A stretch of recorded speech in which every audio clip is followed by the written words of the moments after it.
every time I come to listen to the NIA Fellows, I leave absolutely inspired.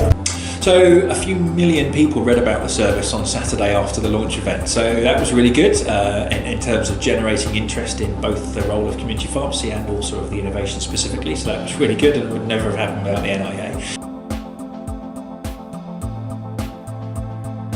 So having good evidence is really key if you're working in healthcare, but we've really focused not just on the evidence but the insight.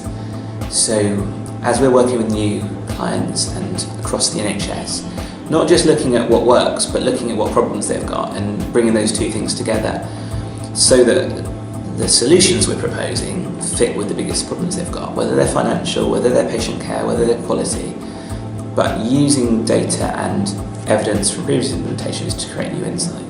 I think the main challenge is articulating the message. The product is so huge and big in what it can do, and it can be beneficial in so many areas.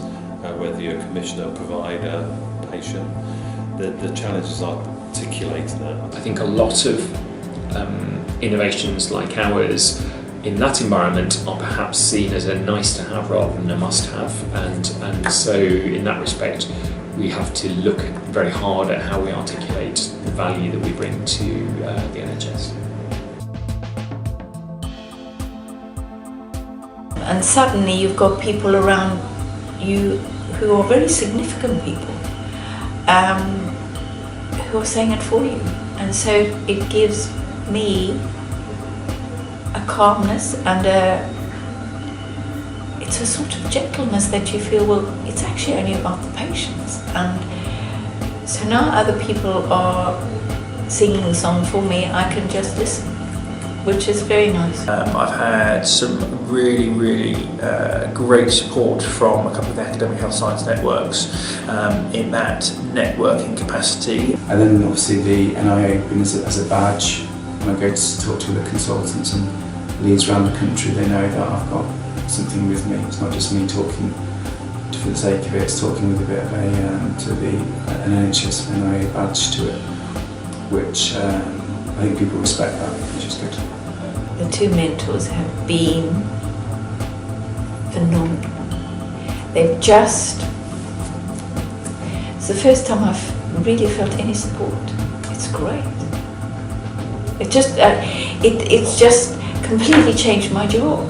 If you get the right mentor that's positioned in the right place with the right level of seniority, they're actually one of some of your most powerful allies, really. I think probably the biggest benefit of being on the NIA from a scaling point of view is having people who have already done it or who can act as a sounding board. So the other fellows and I have shared lots of ideas around how you make this sort of stuff fly, and it's really great to be able to come to some of the workshops with a set of questions which you don't know the answer to, but probably somebody in the room does, to be able to listen, learn and then take that back to the business. Over the last 2 years, the NIA has made staggering progress.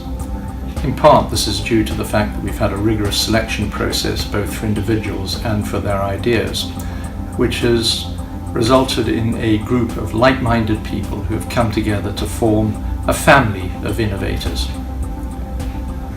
You know, the road to innovation is rocky, but it's also a road with peaks and troughs, peaks of elation, troughs of utter despondency. But because the fellows function as a family, they've helped each other and helped us understand what the barriers are to innovation and where the opportunities lie and how to alleviate some of the frustrations. The consequence of this endeavour has been that nearly 800 organisations in the NHS have taken up some of the fellows' innovations, that over 36 million quid has been raised in external investment, 77 jobs have been created and 23 awards have been won. Well, frankly, if that's not success in 2 years, I don't know what is. So I'd like to add my voice to others in the NHS who are saying, not only is this a good programme, but thank you for all the risk, time and effort that you've put into improving the care for our patients. Thank you.